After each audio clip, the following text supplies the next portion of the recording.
नमस्कार, आप देख रहे हैं खबरी चौक।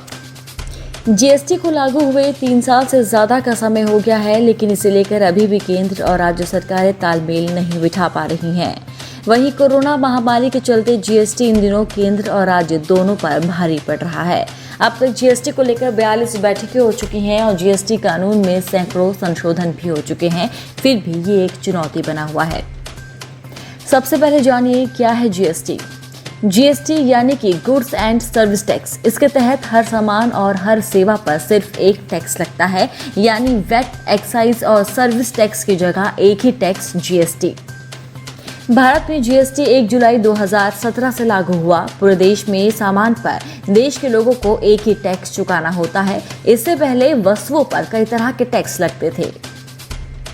अब समझिए केंद्र और राज्य में जीएसटी को लेकर चल रहे विवाद को।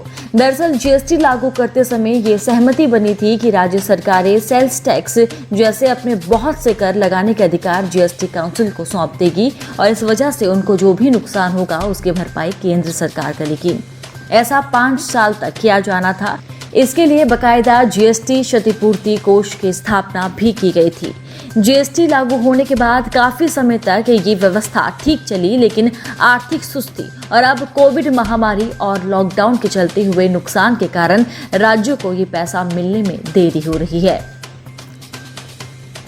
कोविड के दौर में राज्यों को बहुत नुकसान हुआ है। ऐसे में अब इस राशि के भुगतान को लेकर राज्य और केंद्र में विवाद चल रहा है। आपको बता दें, केंद्र सरकार ने 2017-2018 में 41,146 करोड़ रुपए राज्यों को दिए। 2018-2019 में भी 69,275 रुपए राज्यों को जीएसटी क्षतिपूर्ति के तौर पर दिए गए। 2019-2020 में हर महीने के हिसाब से केंद्र ने राज्यों को 13,775 करोड़ रुपए दिए, लेकिन इस वित्त वर्ष में हर महीने 26,000 करोड़ रुपए देने हैं।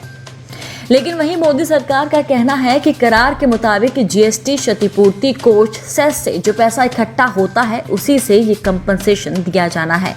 अब उतना फंड जमा ही नहीं हुआ तो हम कहां से दें।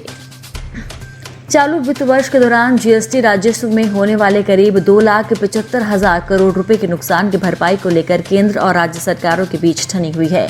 केंद्र कहती है कि इस राशि में से करीब 97,000 करोड़ रुपए की ही राशि है जिसका नुकसान जीएसटी पर अमल करने की वजह से हुआ, जबकि 1,38,000 करोड़ रुपए के राजस्व का नुकसान कोविड-19 के चलते हुआ है। केंद्र सरकार ने जीएसटी राजस्व की भरपाई के लिए राज्यों के सामने 2 विकल्प भी रखे। पहला विकल्प था कि राज्य जीएसटी क्षतिपूर्ति का 97,000 करोड़ रुपए रिजर्व बैंक द्वारा उपलब्ध कराई जाने वाली विशेष खिड़की सुविधा से उधार लेकर पूरा कर ले, और दूसरा विकल्प राज्य 2,35,000 करोड़ रुपए की पूरी राशि बाजार से ही जुटा ले। आपको बता दें, 27 अगस्त को जीएसटी काउंसिल की 41वीं बैठक हुई थी, जिसमें राज्यों को जीएसटी क्षतिपूर्ति के मुद्दे समेत कई उत्पादों पर जीएसटी की नई दरों में संशोधन को लेकर चर्चा हुई, जिसके बाद 42वीं बैठक 5 अक्टूबर को हुई। बैठक के बाद प्रेस कॉन्फ्रेंस में केंद्रीय वित्त मंत्री निर्मला सीतारमण ने कहा कि एकत्र किए गए टैक्स को लेकर क्षतिपूर्ति राशि राज्यों को दी जाएगी। साथ ही उन्होंने कहा कि बिहार के वित्त मंत्री सुशील कुमार मोदी ने सुझाव दिया है कि उधार लेने के विकल्प पर फिर से मिलकर बात करनी चाहिए। हम 12 अक्टूबर को फिर मिलेंगे और इस मुद्दे पर बातचीत जारी रखेंगे। वहीं इससे पहले जीएसटी काउंसिल की बैठक में राज्यों को जीएसटी मुआवजा देने के सवाल पर तीखी बहस हुई थी। 5 अक्टूबर को हुई बैठक में भी कई राज्यों द्वारा केंद्र सरकार पर बकाया रकम जल्दी चुकाने को लेकर दबाव बनाया गया। वहीं सरकार के उधार लेने का जो प्रस्ताव है वो कुछ राज्यों को स्वीकार्य है, और ये राज्य हैं आंध्र प्रदेश, अरुणाचल प्रदेश, असम, बिहार, गोवा, गुजरात, हरियाणा, हिमाचल प्रदेश, जम्मू और कश्मीर, कर्नाटक, मध्य प्रदेश, मणिपुर, मेघालय, मिजोरम, नागालैंड, ओडिशा, सिक्किम, त्रिपुरा, उत्तराखंड, उत्तर प्रदेश और पौंडीचेरी। कोविड-19 के चलते मौजूदा वित्त वर्ष में जीएसटी कलेक्शन को काफी नुकसान हुआ है। इससे राज्यों की क्षतिपूर्ति को लेकर जहां केंद्र सरकार पहले ही परेशान थी, अब उसकी मुश्किलें और भी बढ़ गई है।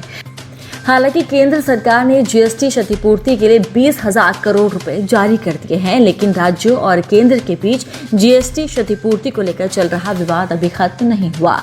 अब इंतजार है 12 अक्टूबर का, जिसके बाद ही उधार लेने के विकल्प पर तस्वीर साफ हो पाएगी। ऐसी तमाम खबरों से अप टू डेट रहने के लिए देखते रहिए खबरी चौक। साथ ही साथ इस वीडियो को लाइक एंड शेयर करना ना भूलें।